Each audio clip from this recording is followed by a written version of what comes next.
Our Eagles insider, Reuben Frank, is in the house. Rube, he wrote his latest 10 observations over the weekend. Be sure to check it out on NBCSportsPhiladelphia.com. And chief among them, making the case for Dallas Goederts' career year. How about a segue for that? A big year are we talking about here, Rube, for how big of a year for Dallas? He might be on top of that South Dakota list by the end of the season. Whoa! Now, I really think he's going to have a huge year. When you look at what he did after the Ertz trade, if you project those 11 games over a full season, you're over 1,100 yards.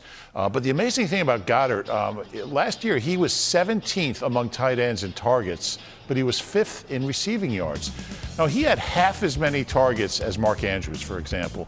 So if those targets go up, from, say, 76, where he was at, 76 targets, 56 catches is unbelievable production, and 42 first downs on 56 catches, by far the highest percentage. So you target him another 30 times, you're looking at 1,200 yards. I think he's that good, and he's a great blocker. He's really an elite tight end. To me, he's top 5 already, and I think that's going to go up this year. Barrett, you see him having a big year, too. No question. He has what Zach Ertz didn't have.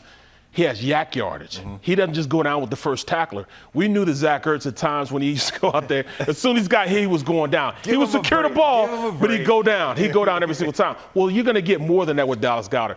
Plus, with the addition of all those players on the outside, it gives you that interior, that defense to open up. Now he's going to be running around there almost scot-free. They used to double-team Ertz all the time. Well, you got to pick your poison. You can't double-team Brown and Smith and Goddard. Pick who you want to take. Right.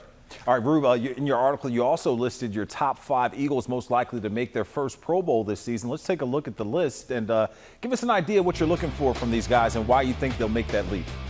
Yeah, I mean, Jordan Mailata, I think by last year, he was playing at a Pro Bowl level. It's just a matter of time before he makes one. He's going to make multiple ones. We just talked about Goddard and his potential. I think Landon Dickerson was playing at a Pro Bowl level once he got settled in at left guard. Yep. Hassan Reddick is right there. He's a 12-sack guy. If he can get to 14, he's there. And Jalen Hurts, just because so many quarterbacks, don't go. So every quarterback makes a Pro Bowl. The only reason Devontae, and I think Devontae is going to have a big year, but at wide receiver, I mean, you've got to be like 1,350 yards to get consideration.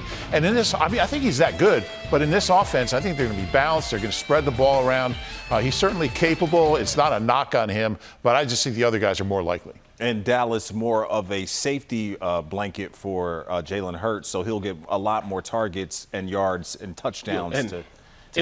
That's become, a quarterback's best friend is the tight end, the guy that he can go to when everything else breaks down.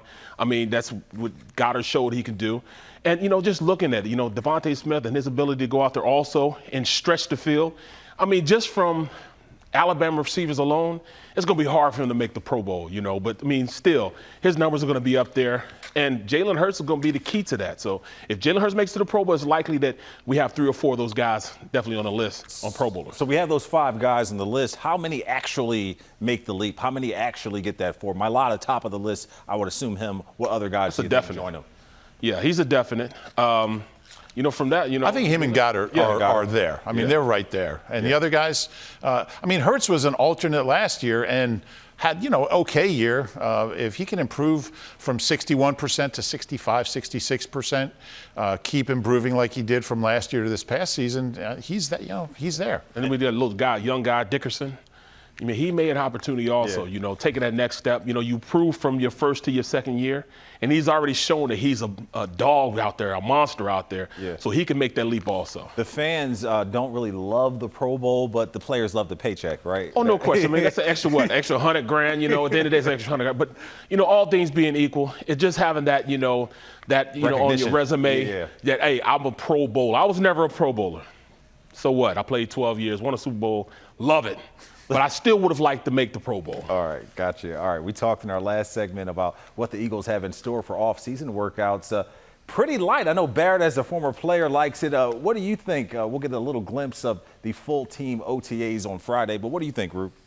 Well, you asked Barrett how he would have liked playing for Nick Sirianni. What did he say? He said, I would have loved it. Right.